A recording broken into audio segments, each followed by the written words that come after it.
வணக்கம். மீண்டும் முத்து அழகப்பன் ஜோஹோபார்லேருந்து பேசுகிறேங்க. இன்றைக்கி இந்த தலைப்பை தொட்டு பேசலான்ட்டு தான் இந்த காணொலி பட்ட காரணம். அதாவது 3ல் 2 பகுதி பார்லிமெண்ட் மெஜாரிட்டி. ஓகே, அதுக்கு முன்னே இந்த விஷயத்தை நான் படிச்சிடுறேன். ருக்கோன் நகார் மொதல் இடத்துல இருக்கிறது க பர்ச்சயான் கப்படு துஹான், 2வது இடத்துல இருக்கிறது க சத்யான் கப்படு ராஜ்ய டான் நகார், 3வது இடத்துல இருக்கிறது க லுஹூரான் பெர் லம்பாகான், 4வது இடத்துல இருக்கிறது க டவுலத்தான் உண்டாங் உண்டாங், 5வது இடத்துல இருக்கிறது க சோப்பானான் டான் க சுசிலான். ஓகே, இது இதை இப்போ லிஸ்ட் டவுன் பண்ணிட்டு இப்போ கொஞ்ச நேரத்தில் நான் விளக்குறேன். ஓகே, ஒரு 33 வருஷத்துக்கு முன்னால் 1993 நம்ம நாட்டில் ஒரு முக்கியமான ஒரு இன்சிடென்ட் நடந்தது. ஓகே, அது என்ன ஆச்சுன்னா, அன்னைக்குள்ள அரசாங்கம் அரசர்களோட இம்யூன் பவரை குறைக்கணும். ஏன்னா அதுக்கு முன்னே ஒரு கிரைம் இன்சிடென்ட் நடந்துருச்சு. அதனால் அதுக்கு முன்னே உள்ள சட்டத்திட்டம் பிரகாரம் அரசரை கேள்வி கேட்க முடியாத ஒரு நிலவரம். அப்போது இதை குறைக்கணுன்ட்டு அன்றைக்கி இருந்த பிரதமர், அதாவது எல்லாருக்கும் தெரிஞ்ச பிரதமர் துன், இதை குறைக்கணுன்ட்டு பார்லிமெண்ட்டில் இந்த விஷயத்தை டிபேட் பண்ணியிருக்காங்க. அப்போது அன்னைக்கு 180 சீட், அதாவது தொகுதி தான் இருந்தது அன்னைக்கு. இன்றைக்கி 222. அப்போது அந்த 180 எம்பிஸ்லேருந்து 133 இதை சப்போர்ட் பண்ணாங்க, அதாவது 2/3க்கு மேலே. ஒரு 47 எம்பி தீடா உண்டினா இங்கிட்டும் இல்லை அங்கிட்டும் இல்லை. ஓகே, அப்போது அந்த சட்டத்தை நிறைவேற்றிட்டாங்க. அதாவது அரசர்களோட பவரை, இம்யூன் பவரை குறைச்சாச்சு. ஓகே, ஸோ எதுக்கு இது சொல்ல வந்தேன்னா, அந்த 2/3 பவர் என்னான்னு நான் சொல்கிறதுக்கு. ஏன்னா சில பேருக்கு இன்னும் புரியாது, இது என்னமோ 2/3 நீக்கிட்டு இருக்கான்ட்டு. ஓகே, அதே இன்னொரு இன்சிடென்ட் இந்த வருஷத்தில் நடந்தது, போன மார்ச்சில் நடந்தது. நம்ம இப்போ இருக்கிற பிரதமர் பிஎம்எக்ஸ் பிரதமர்களுக்கு 2 டேர்முக்கு மேலே இருக்கக்கூடாதுன்ற சட்டத்தை கொண்டாடுறதுக்கு அதை பார்லிமெண்ட்டில் போய் அதை ஓட் பண்ணுறதுக்கு.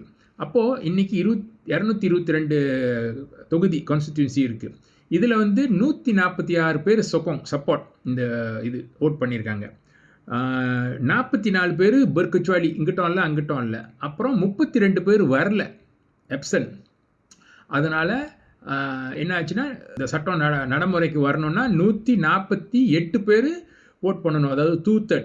அப்போ 2 ஓட் பத்தாதனால இந்த திட்டத்தை இப்போது நடைமுறைக்கு கொண்டாட முடியல, அது அப்படியே போட்டாச்சு.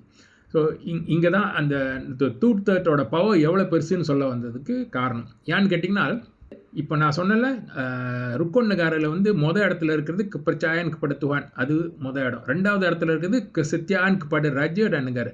அந்த 2வது இடத்துல இருக்கிற ராஜ்ய டான், அதாவது ராஜ்ய அரசர்களோட பவரை குறைக்க முடிஞ்சிச்சுனால் இந்த 2/3 பார்லிமெண்ட் மெஜாரிட்டி.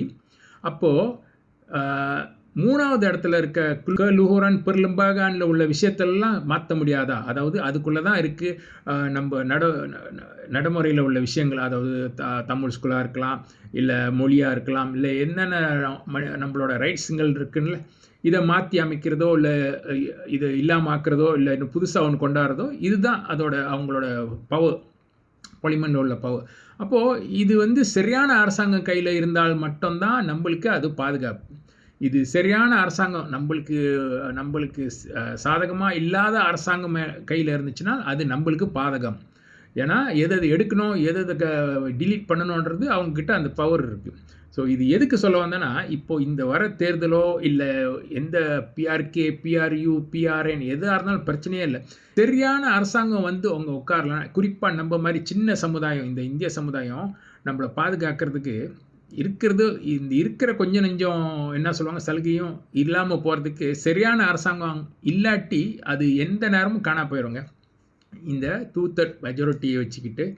ஓகே, அதாவது இப்போ பாருங்கள், நம்ம 53 பில்லியன் கடன் கட்டிக்கிட்டு இருக்கோம்.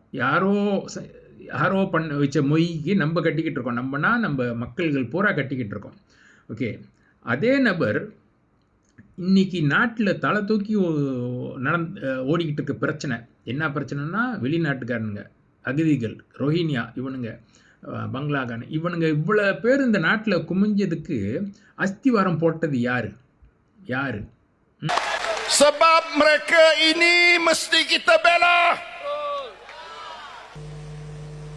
Apa yang berlaku di Myanmar pada hari ini terhadap suku kaum Rohingya sudah tidak bertamadun, tidak bermasyarakat madani. இன்னைக்கு அவர் எங்கேயோ இருக்காரு, ஆனால் நம்ம அந்த பிரச்சனையை சந்திச்சுக்கிட்டு இருக்கோம். இன்னைக்கு நம்மளை சுற்றி அவனுங்க நிறைஞ்சிக்கிட்டு இருக்கானுங்க. ஓகே. சில சமயம் நம்ம சில ரிப்போர்ட் படிக்கலாம். 1,20,000 பேர் 2 லட்சம் பேர் தான் இருக்கானுங்க அப்படின்ட்டு. இதெல்லாம் என்னை பொறுத்தவரையில் நம்மளுக்கு ஆறுதல் சொல்கிறதுக்கு, அதாவது இது அவ்வளோ இல்லை, பிரச்சனை ரொம்ப பெருசு இல்லைன்னு. ஆனால் உண்மையான கணக்கு கடவுளுக்கு தான் தெரியும் எவ்வளோ இருக்கானுங்கன்ட்டு. நேற்று இல்லை, ஒரு முந்தானத்து நான் ஒரு ரிப்போர்ட் பார்த்தேன். அதில் வந்து போட்டிருக்காங்க, அந்த ரோஹிங்கியாக்காரனும் இந்த ஊரில் உள்ளவங்களும் கல்யாணம் பண்ணி 2 மில்லியனுக்கு மேலே பிள்ளை பெற்றுட்டாங்கன்ட்டு.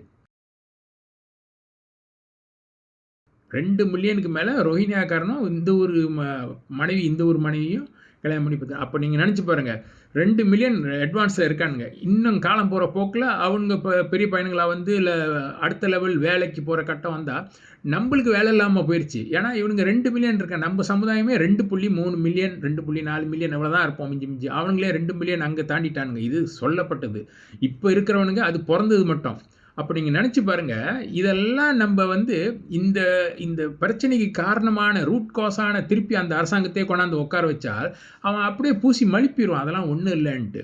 ஆனால் அது நேராக வந்து நம்ம மூஞ்சில் அடிக்கும். எப்படி COVID-19 வந்து 2020 வந்து நம்ம கதவை தட்டுனுச்சோ அதே மாதிரி வந்து நிற்கும். அன்றைக்கி நம்ம என்ன பண்ணுறதுன்னு தெரியாது. ஓகே, இந்த 230 பற்றி இன்னொரு முக்கியமான விளக்கம் இருக்குது. அதுக்கு இந்த காணொலியை பாருங்கள். Saya betul-betul saya cakap tu serang lah. Saya mengharapkan penyatuan Umar ini berjaya. Kita dapat tubuhkan kerajaan Bumiputera. Kalau dapat 2/3 majoriti parlimen, saya nak tarik hak mengundi tu. Kaum India dan kaum Cina tidak dibenarkan untuk mengundi di Malaysia. Saya nak benda tu. Dan saya yakin orang Sabah dan Sarawak juga setuju untuk kaum Cina ini tidak dibenarkan mengundi di Malaysia. Mereka nak berniaga, mereka boleh berniaga. Betul tak? Mereka nak berniaga, mereka boleh berniaga. Mereka nak kaya, mereka boleh kaya. பார்த்தீங்களா, அவர் என்ன சொல்கிறாரு புரியுதா உங்களுக்கு? ஒரு 2 தேர்தலுக்கு முன்னே அவர் வந்து பேசின இதுதான் இந்த காணொலி. அதாவது அவர் என்ன கேட்குறாருன்னு நான் விளக்கி சொல்கிறேன். அதாவது அவர் கேட்குறாரு அந்த மக்களுங்கிட்ட, அவங்ககிட்ட, எங்களுக்கு 3ல் 2 பகுதி கொடுங்க ஓட்டு, அந்த பார்லிமெண்ட் நான் சொன்ன 2/3. அப்போ நாங்கள் வந்து என்ன பண்ணுறோம், இந்தியர்களோடையும் சீனர்களோட வாக்குரிமையை பிடுங்கிடுவோம், அவங்க ஓட் பண்ண வேணாம், அவங்க என்ன இருக்கட்டும் இல்லாட்டி போட்டோம் அப்படின்ற மாதிரி. அப்போது நீங்கள் நினச்சி பாருங்கள், அந்த பேசுகிற நபர்லாம் அந்த பக்கத்து தான் இருக்காங்க, அந்த கும்பலில் தான் இருக்காங்க. நிலா கட்சி இவங்க எல்லாம் அதில் தான் இருக்காங்க. இப்போது நீங்கள் கொடுக்க போகிறீங்களா நான் அரசாங்கத்தை நீ ஆளுன்ட்டு? அது அந்த வன்மத்தை காமிச்சிட்டாரு, இதுதான் பண்ணுவாங்கன்ட்டு. அப்போது 10 காசு நஷ்டத்தை தடுக்கிறதுக்கு 100 வழி நஷ்டத்தை நம்ம காத்துக்கிட்டு இருக்கோம். நம்ம அந்த அனுமதியை கொடுத்துட்டார். இந்த ஓட்டு போடுற வாய்ப்பை நம்ம தவறுதலாக பயன்படுத்திட்டோம். இவங்க சொல்கிறாங்க அவங்க சொல்கிறாங்க அப்படின்ட்டு இந்த தலையெழுத்தை நம்மளே மாற்றி எழுதிடுவோம். கடவுள் மாற்றி எழுத வேண்டியதில்லை. ஸோ அதுக்கு ஞாபகம் வச்சுங்க. உங்களுக்கு முடிஞ்ச அளவுக்கு நான் தெளிவாக சொல்லிட்டேன். வேறு யாரும் இந்த மாதிரி விளக்குவாங்களான்னு எனக்கு தெரியல. இந்த 2/3 பவர், அந்த உரிமையை அங்கே கொடுத்துட்டால் என்ன பண்ணுவாங்க அப்படின்றது முடிவு பண்ணிங்க. அவ்வளோதாங்க என்னால் சொல்ல முடியும். ஓகே, இதை சொல்லி இந்த உரையை இதோட முடிச்சிங்க. நன்றி, வணக்கம்.